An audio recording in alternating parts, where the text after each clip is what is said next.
And here we go. It's going to be the Viper Squad Slackers map 4 here on CMT4 going live. All right, going to be watching Blaze as he grabs the first red armor in the water there. But it's going to be Xantom getting that first quad, getting a few frags up with that, down to 44 health, but he's able to get through water. Back to the teleporter Mega. Oh, and pull off Paradoks one more time there. We got Blaze up above, but Murdoch grabbing the pent. And I do like the distance between the two major items in this map. It really creates so many less possibilities for, you know, people running around all purple-like. But now Murdoch is going to be taking down quad, negating a lot of those frags, and now taking a few of his own here. So we've got Slackers up by a single frag right now, but Murdoch, he needs to get more damage done with this in order to secure this position, because the longer he waits in the water, the more TVS players are going to be on his way out, and the more trouble his teammates are going to have defending him, which they don't really need to. He's got pent, or rather had pent, but it was kind of an odd play there to just wait for that red. Yeah, and the red on this map is so crazy as well. Even if you have perfect timing on it, it's so easy for everyone on the map to time it and all drop on it at the same time. It's chaos. And also the discharge as well. They're absolutely crazy and can always make you freak out. Absolutely, and TVS getting away with this quad is going to finally be taken down by Paradoks, but without Pink coming up for quite a bit longer now. The initial control that Slackers had over Pent, they really need to turn that into quad as well. So they can't just rely on that, of course, or just on the red armor, because damage-wise, we've got mostly TVS in control of rocket launcher right now. Carl right now has got one in his own hands, and he's making good use of it. And he might be looking at a handoff here, but getting one more backpack picked up, getting Milton down in the water. Oh, very nice direct rocket there on Xantom as they come back in the quad room, and as everybody starts teleporting in, it's going to be a clusterfuck. Milton, though, crowding it out with LG, but it's going to open it up for Blaze to come in a blaze of glory, take away quad, and get away with Mega. Milton's going to be weak here, but right now, Blaze is just looking for blood. Yeah, Blaze with a LG quad and over 60 cells. I think we nicknamed that as the Blaze pack. He's he loves his LG and he's pretty proficient with it. Although you'd always prefer Milton to run the quads, Blaze is just a monster with the LG, so it's pretty dangerous to have him with that many cells this early in the game. Although, wow, he gets taken down straight away. And a good thing, too, because that should allow them to move fairly effectively back into red armor. Look at Paradoks here, playing a star at the red armor, getting a lot of damage done. He lost control of red, but he got a load of frags for his own team. We're still looking at no frags between them, actually, as Paradoks has two more teammates down in the water. Not quite the best timing for it, but it's going to be Blaze getting away with another quad. So even with 3 quad runs, we're still looking at a very close game, telling us that if Paradoks or one of the other Slackers could get away with a quad, this thing would be a hell of a lot closer, or even with them in the lead. Paradoks, though, is going to have trouble dodging rockets in the water, especially quadded out rockets. And that'll make things 46-40. We're starting to see TVS get away with this one a little bit.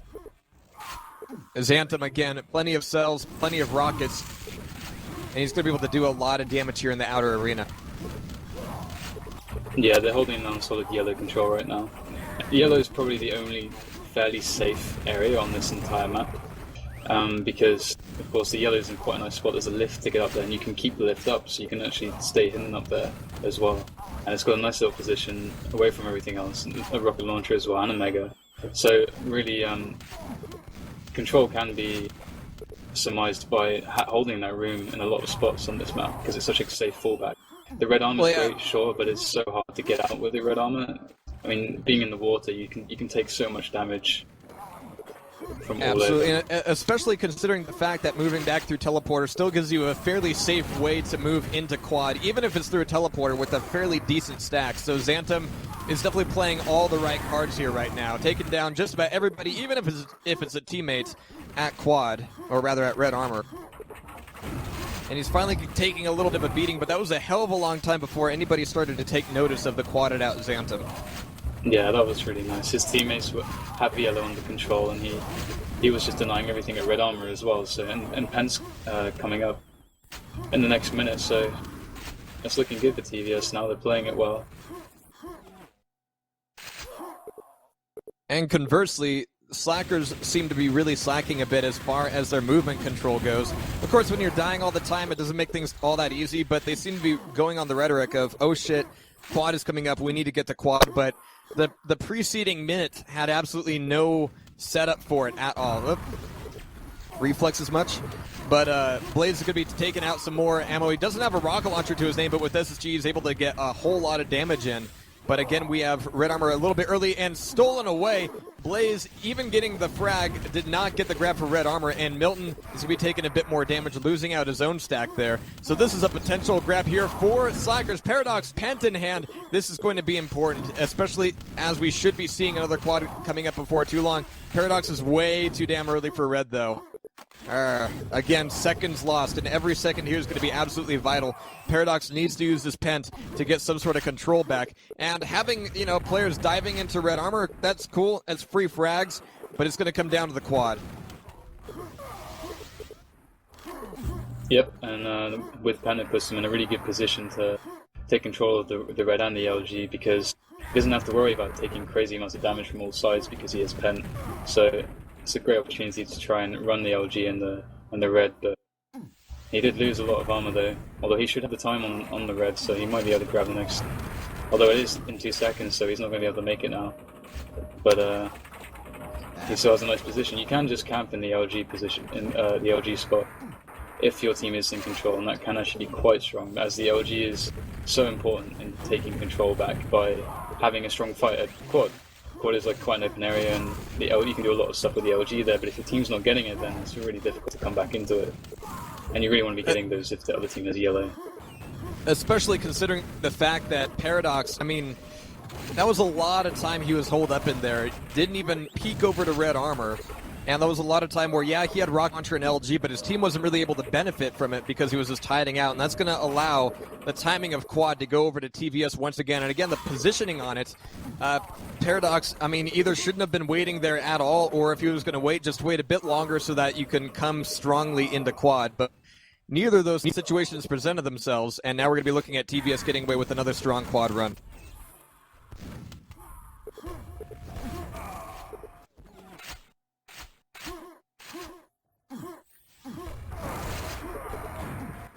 Yeah, Milton's just keeping things under control by himself with the yellow.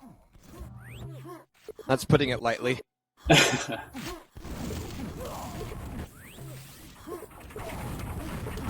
definition of keeping things under control involves killing everybody who comes near me.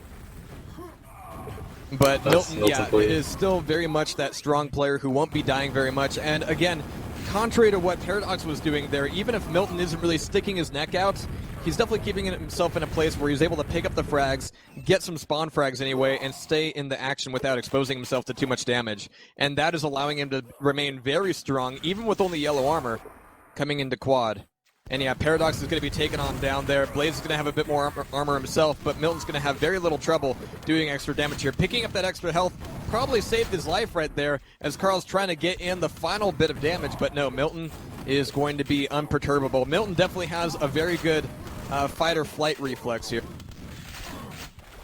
And it's keeping him out of the bulk of harm's way. In fact, taking a look at his kill-to-death ratio, he's currently rocking 51 and 15. Absolutely insane. But again, we're coming up on the halfway point, and we're looking at a doubled score here between TVS and Slackers. Yeah, that's not looking great, although Pens is coming up in 2 minutes, and if there's something that's going to be able to change the tide for Slackers, it's going to be the Pen. But let's see if they can... Okay, they can't do anything at this quad. It's relatively uncontested, unfortunately. It's a shame that they didn't stick anyone in the water with an LG just to try and discharge the quad, as people often like to take the route when they take the quad through the water and up to the mega, as we just saw. You can sometimes get sneaky little discharges when you're out of control on rocket launches, and that can help, but they didn't manage to do that, and they're looking for a way into the game. And TVS are trying to deny everything. Yeah, and right now, what we're looking at is that if if Slacker does get the next pent, it's going to have to be Paradoks getting it. He's the one with rocket launcher right now. He's going to be the strongest one up, but this is an awful lot of, you know, keeping him up your sleeve just in order to grab pent. And in the meantime, a lot of people are dying. So right now, you know, Paradoks is basically playing the role of the United Nations.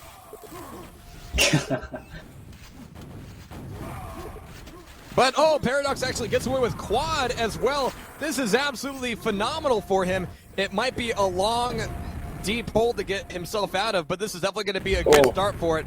Just killing teammates isn't going to be, you know, getting off on the right foot. But there's a mega grab, a nice quad rocket jump just to get Milton.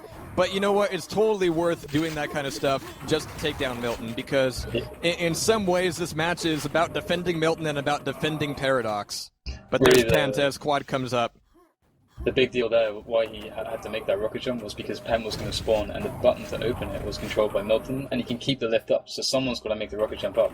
And it was just, it was him, and he had quad, so he had to do it. And see, you just don't see map interactivity like that anymore. I don't know why, but players after Quake 2 really decided they didn't like buttons and levers and parts of the map moving. Makes me sad.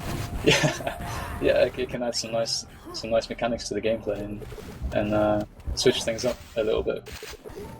I don't see why it wouldn't get added in, but you know, some people like it simple, so. I sure as hell do. I still really prefer lifts to jump pads, just because they have the tactical advantage of denying an exit from your opponent for just a little bit and giving yourself some space. But even with that last quad, even with that last pent, it's still going to be very difficult for Paradoks to really do anything. And I think at this point, TVS knows, okay, Paradoks, he likes the LG room. Go there. But 169 to 96, currently looking at Ihminen as he's over water, looking over at red armor. But we've got less than half of the match left to go, just about 8 minutes left. And we're still looking at a near double score here for TVS. Yeah, Ihminen just doing what we were talking about, just staying in this room.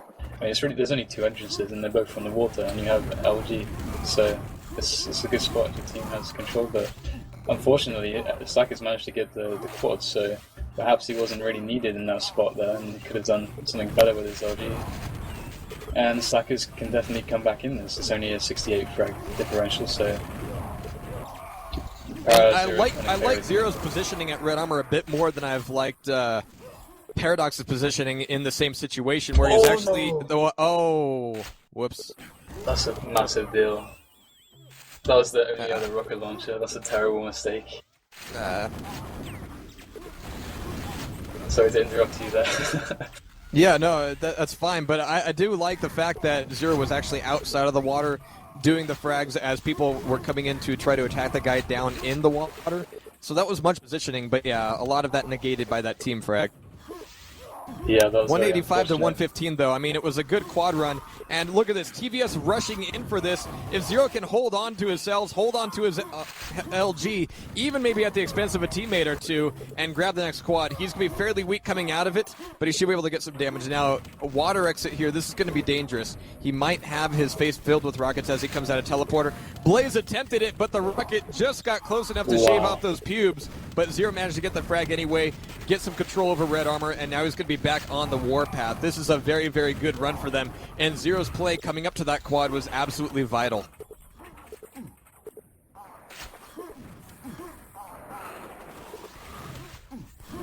Yeah, it looks like TVS did pick up the rocket launcher and big, but the RA could be any man's game.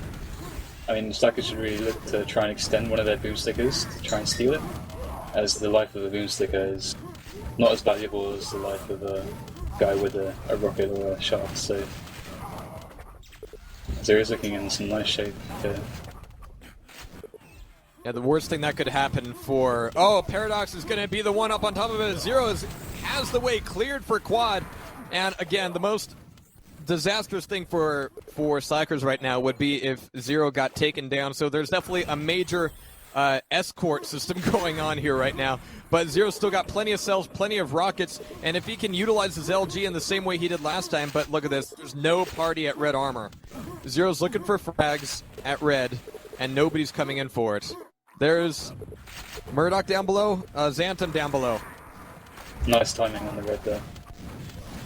Very nice, and I'm really happy that he didn't just, sit down in the water until it came up. I mean, there's wanting to be on top of it, but that just leaves you way too exposed and denies you a lot of frags, especially when you've got that quad in hand. So Zero not dying here, this is really Slacker's best hope. Yeah, waiting for that red armor in the water or swimming to it is, I think Milton described it as the longest seconds in Quake World. Oh, Xantom takes on Zero. That is going to leave quad up for contest, and Milton is going to be the one getting away with it. But this last pent could be everything. Still about, 54 frags between them? Milton is losing a lot of the time for this quad. But coming back top map, he's going to be able to pick up another few frags anyway. And the timing for Pent is going to be everything. He's going to be ready for it, but does he have a teammate up there in order to hit the button? And Menen's up there. Here it comes. TBS has his Pent. This is going to be a major nail in the... Oh, shit. Shit. This is going to be a major nail in the gun for Slackers here. Yeah, that's horrible timing by Enkal there not to... Or maybe his team didn't let him know that they didn't control the button, or maybe he just got there too late and thought he could make it. But yeah, he managed to die. He revealed he had a rocket launcher to the pen and died. Actually, had that 3-man rush happened about 2 seconds, 3 seconds earlier, somewhere in there, that actually would have worked out fairly well for them. Yeah. Any point before he got the pent, but he was still back in there, it would have been good. Yeah, but after that, it was all over. Yeah, so that was definitely a blitzkrieg play. When between you telling your teammates that they can open the button, they can press the button and open the gate, and a delay for it to actually happen. So there is always a little gap in time where it's possible to rush the guy.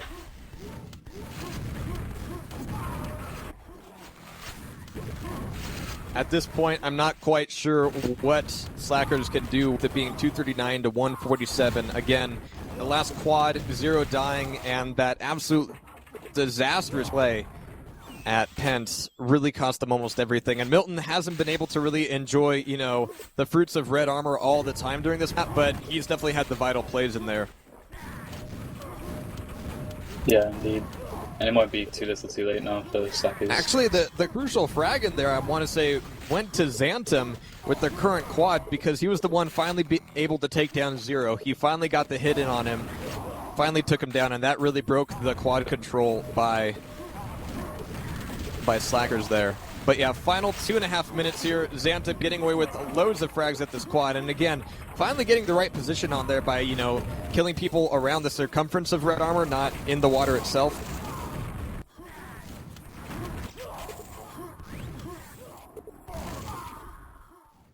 Yikes, and right now, yeah, Slackers has nothing coming into this. They're pretty much just raining down their bodies on top of red. Maybe if they can, dive in, get a grab, maybe.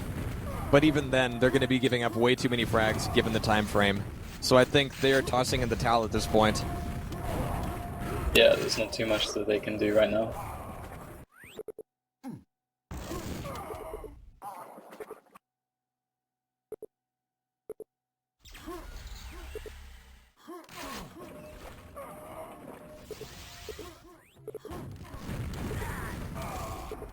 Well, by the look of it, final minute and a half, we're going to be looking at the Viper squad getting in another title for the EQL. But they were taken down at Claustrophobopolis DM2. So, feather in the cap for Slackers there. Yeah, for sure. Slackers did really nice plays on DM2, and Striker with that one really crucial and very, very well played and robust quad run to actually solidify that. It was really nice to see. And then TVS on DM3, they just looked by far the better team on DM3, and Paradoks sitting there with his 7 frags and 80 deaths or whatever didn't really seem to be able to make anything happen. And really, a lot of this just came down to not so much the individual frags or the movement as a team or the positioning as a team, but really the positioning when you've got a power-up in hand, Where are you going? Where are you putting yourself? How are you, making those angles happen to get the frags in? And really, it's been the Viper squad just schooling Slackers in that respect every step of the way. I mean, every pent, every quad, and crew just have the better route. Yeah, for sure. TVS just seem to be really great when it comes down to these crucial officials. Although, I mean, one argument against that is the QH9 finals, but another argument against that is the fact that they've been on top for the last 3 years, so they always seem to just be so solid. But there it is, ladies and gentlemen. Final score is going to be 226 to 1. Well, the score is going down as players are leaving now, but a very, very good win for the Viper squad. And in a best-of-5 series, that is going to leave them as the victors of the European Quake League.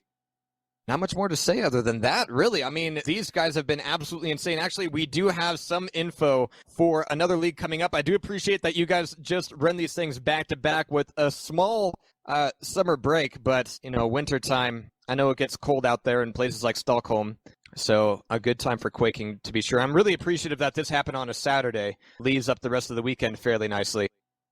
But let's take a quick look at the preview for this league coming up. Zaylon gave me some info earlier. EQL Pro? Oh. All right, so guys, we've got EQL Pro coming up, which is a new league, which will be featuring the best players of 4v4 in Quake World. The top 4 teams from EQL12, you know, Viper Squad, Slackers, all that, will be getting a direct invite, while 4 teams will have to qualify for the last 4 spots. And so in my mind, the qualifying matches seem to be, you know, potentially at least as exciting as the league itself, because it's going to be, you know, who can get in without, you know, the Viper Squad or Slackers really in that running. So we're going to be able to see some fresh blood come into this and really have some interesting teams come into play. But it also differs in that it only allows the best teams from the scene, and there are no divisions, you know, once you get past the qualifiers. And so this is a nice attempt by the Quake World scene to kind of break up the pacing a little bit and just kind of mix up the play and mix up the body count of who is where. So I really appreciate it. So I'm not sure if dates have been announced yet. I think it's supposed to be in. I think it's supposed to take place in January, but I might be mistaken. Okay, great. So again, just not waiting that long. We've got New Year just around the corner, so feel free to go to quakeworld.nu to check out all the info on that. I mean, it's really the best place for all the European competitive Quake World stuff. But again, I'm really looking forward to that, and actually don't let us miss out on the qualifier matches either, because I'm really looking forward to those as well. Yeah, I'm wondering if CMF might make a show, and if not, I mean, I think it's going to be TB3 only. The big 3, DM3, E1M2, and DM2. And yeah. a team like Sudden Death, for example, they've been looking really, really good lately. They've been playing some great games, taking maps off of TVS and Slackers quite convincingly in spots. They'll be much stronger when there aren't any custom maps present, as their lineups do have some old school flavor to them, who aren't so, they're a bit rusty, I suppose, and not as active as teams like Slackers and TVS. So it'll be really nice to see some more from Sudden Death. And hopefully, if not in EQL Pro, then there has been telling that CMF, Fan Malfunction, who used to be a very, very, very good team, up to Slackers and TVS standard now, they might be playing in the next EQL, which should be starting in February, I think. So there should be a lot of upcoming exciting stuff going on in the Quake World scene. Very cool. And actually, I would want to see, perhaps, maybe we'll do this over here in the States just for shits and giggles, because I do know that the mapping scene over here is fairly active, and it would be interesting to see some new Kenya maps maybe come into a small, maybe mini cup, just for fun. It is really hard to get new maps into any kind of competitive cycle, no matter what game it is. I mean, unless the game is really new and, you know, it's like right after release and it's just kind of there at the cusp. New maps have kind of an aspect of diminishing returns as far as getting some play, even when there's some really fantastic stuff. And that goes for, you know, Quake World, Quake 2, Quake 3, just about everything. Yeah, it's always tough, especially when the competitive scene always seems to follow, you know, what's happening in Division 1, you know, what are the best teams doing. Well, they're playing these older maps, which have more routine to them. And because they have more experience on them, the games on them are better, and it's just unknown territory going into a new map. You don't really know what it's going to look like in 6 months when it's gotten a lot of play. Is it going to be as good? It's hard to say. It's easier to stick with what you know. Indeed, that's the sad truth of it. But you know what? Always onward and upward. So I look forward to meeting back up with you guys in January. In the meantime, you got any last words? Nope. Thanks for having me on your stream, and I hope I wasn't too horrendous. What's up, John? And yeah. All right, great games, everybody. Congrats to the Viper Squad. but that is going to leave them up with the victory for the European Quake League Season 12 final. See you guys later.